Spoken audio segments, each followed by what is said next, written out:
Hey, it's Eileen, and today we will be taking a look at No Man's Sky on the Xbox One. No Man's Sky has come a long way since its announcement at E3 2014, so I feel it's necessary to take a quick look at the history of this game. Now, before the memes, this was a gaming news channel. I happened to cover the release and subsequent disappointment of No Man's Sky as it happened. The main reason for the disappointment, in my opinion, was sort of the hype behind the game.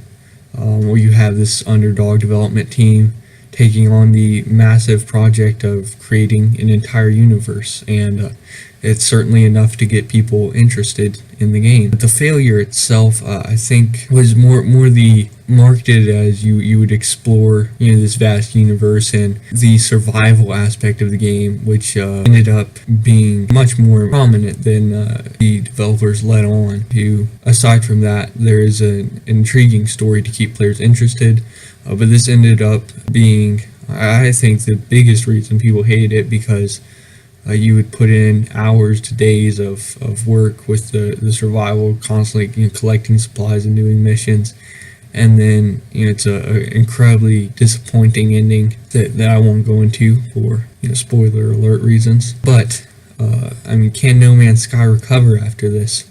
2 years later, we've now come upon the release of No Man's Sky Next, which is essentially a new game for Xbox players and an update for others. So before we get into the review, just want to have a few disclaimers. I did not get a chance to play the original game, so I can't really speak to improvements, especially around the survival thing, because I do, when I was covering it, I guess I read that it was really bad, but I did not get to personally experience that.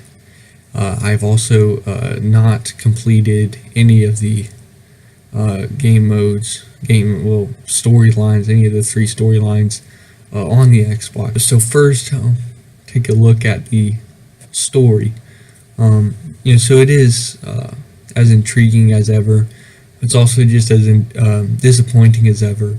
So you really have to play the game right, and the only way to do that is you have to look at the story as guiding you along a mass exploration and a massive expedition, really, across the whole universe, and not really something that you're gonna meet characters and there's a big plot to it all.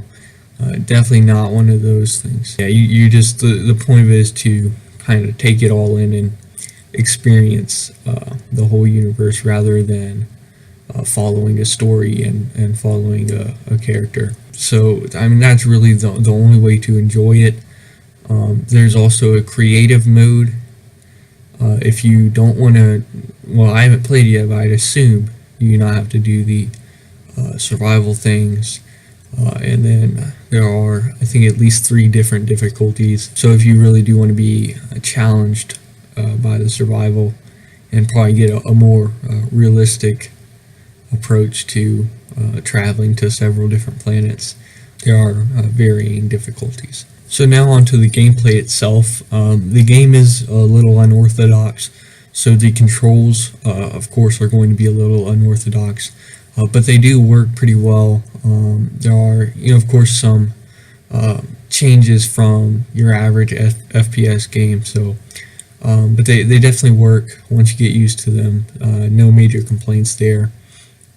On the survival, as I mentioned earlier, I have not played the original version of this game, so I don't really know how bad that was compared to No Man's Sky Next, but I didn't really find it that challenging, and just once you knew what you were doing, it became more tedious. Still needs to be a little easier, just so it doesn't get as annoying to where it's like you're trying to go do stuff and explore, but then you have to go back here because certain supplies are there and things like that. Otherwise it does. It's fine.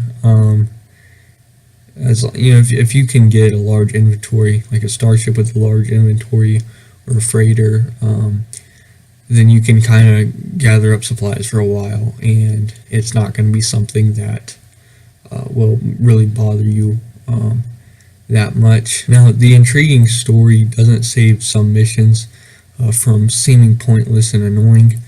So for instance, in the footage that I used for this review of me playing the game, which you're seeing right now, I don't know if you'll be able to. I was close to finding another traveler, but then I had to do 4 side quests to increase my standing with some people, which personally for me was eerily reminiscent of Assassin's Creed Origins. But other than that, really the only problem is that, of course, basically the map is very large, and and sometimes it's kind of hard to keep track of sort of where the missions are, where some people are, as far as like which station is in which system, things like that. Is one thing that's a little off about the game, but there isn't really much they can do to fix that, and it's just something that you have to take on when creating a game like this. The UI is fine for the most part. It looks nice, I guess, in my opinion. Not anything too special, I guess, but yeah, it looks fine. Has been improved, I think, from sort of the E3 trailer that you saw at the beginning of this video. One minor complaint I have is that there's a little bit of page travel sort of between different things. That it can, it's not too bad, but you can get little like, buzzes of frustration from it, but it is mostly warranted because there's a lot to this game. So lastly, take a quick look here at the sound in the game. So the music is pretty good. It's sort of like ambient and stuff, and which really fits the whole concept and theme of the game. There's no voiceovers, so you do have to kind of read through all the subtitles of the story and of other missions, anyone talking to you, and really the only sound you'll get from other life forms is like a little squeal or grunt or something, depending on which race you're talking to, when you start your interaction with them.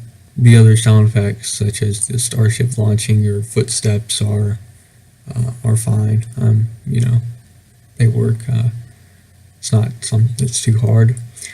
So in conclusion, the game is fine as long as you play it correctly and not too much at a time. Really not a game that you can stay up all night playing. But there's not much going on, at least for Xbox. So it's something to do. And for now, the game works. So I will be giving it a 7 out of 10. So thanks for watching, and as always, drink some xylene.